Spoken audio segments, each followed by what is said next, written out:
Hoy vamos a meternos de lleno en una idea fundamental. ¿Existe una sola ley de Dios para todos? ¿O por el contrario, hay caminos diferentes? Vamos a analizar de dónde viene eso de las leyes noágidas y sobre todo qué dice la Escritura sobre un único camino para todos sus seguidores. La pregunta que va a guiar todo este análisis es bastante directa. ¿Nos presenta la Escritura dos caminos distintos para acercarse a YHWH, uno para el pueblo judío y otro para los no judíos, los gentiles? ¿O por el contrario, habla de un solo camino para todos, sin distinción? Para responder a esto, vamos a seguir un camino muy claro, dividido en 5 partes. Primero, veremos qué son las leyes noágidas. Después, analizaremos el concepto de una sola ley divina o Torá.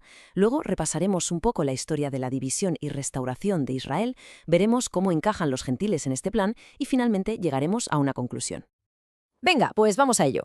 Empecemos por el principio, examinando el origen de estas famosas leyes noágidas.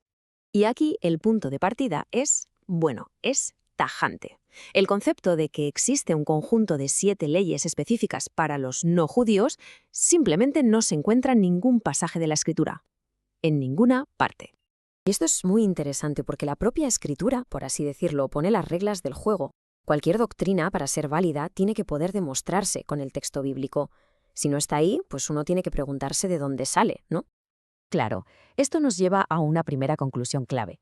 Si las leyes noágidas no están en la Biblia, se consideran una tradición humana, algo desarrollado más tarde.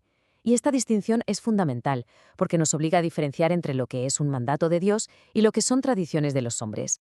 Vale, entonces, si las leyes noágidas son una tradición humana, la pregunta obvia es ¿qué dice la Escritura sobre la ley de Yahvé para su pueblo?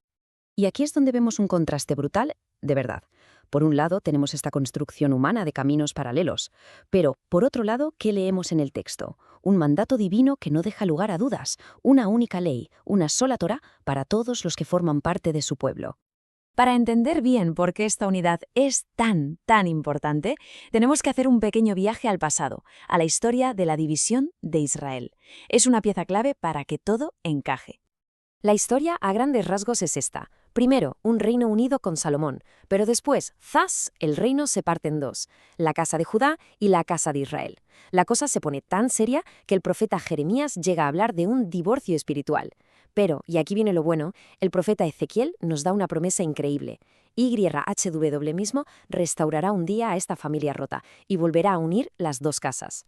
Y es justo aquí, en este contexto de una familia rota que necesita ser sanada, donde encaja la misión de Yeshua. Fijaos, no vino a crear algo nuevo de la nada, sino a cumplir esa promesa de restauración, a reunir a esas dos casas divididas para formar un solo pueblo bajo una única Torá.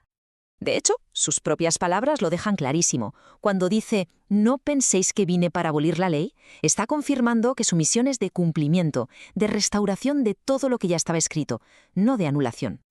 Vale, todo esto tiene sentido, pero queda una pregunta en el aire. ¿Y qué pasa con los creyentes que no son judíos? ¿Cómo encajan los gentiles en toda esta historia de restauración? Aquí el texto usa una imagen potentísima, la del injerto. A los creyentes no judíos no se les da un pacto nuevo, y aparte, no, son injertados en el pacto que ya existe, el de Israel. O sea, pasan a formar parte del mismo árbol, de la misma familia. Y ojo, que esta unión no es algo, no sé, teórico o abstracto. El texto lo conecta directamente con la acción, con una vida que refleja esa fe a través de la obediencia a los mandamientos de Dios. Vemos que fe y obediencia van siempre de la mano. Bueno, pues con todas estas piezas sobre la mesa vamos a juntarlas para ver la conclusión final a la que nos lleva este análisis. La conclusión es muy directa. Lo que la Biblia revela es un solo Dios, un solo pueblo y una sola Torá. Se rechaza de plano cualquier doctrina que cree división espiritual. El llamado es el mismo para todos, judíos y gentiles, el mismo pacto y la misma forma de vida en obediencia. Y todo esto al final nos deja con una pregunta muy práctica para la reflexión. Si la fe en Yeshua nos une a todos en el mismo pacto y la misma familia, ¿cómo debería verse esa unidad en nuestra vida diaria?